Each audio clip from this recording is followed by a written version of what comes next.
Alright, okay mga kabiyahe, ayan na naman.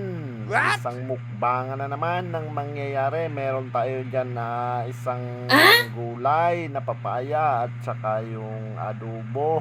Wow! Order dyan sa isang karihan na nadaanan na naman natin sa isang highway. Ayaw, di ba? Okay, kain tayo mga kabiyahe. Mukbangan na naman, ayan na naman. Perfect! Okay ang tanghalian natin ngayon. Tanghalian na sa maulan na panahon.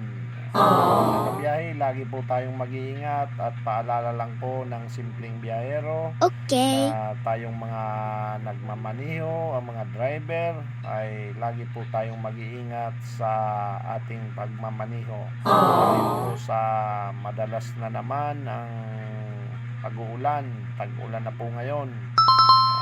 Yun lang po ang aking makukuha na sa mga kapwa ko po driver.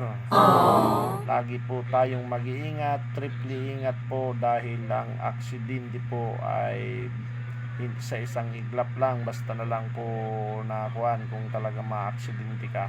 Kaya sana po mag-iingat po tayo palagi. And God bless you po. Alright.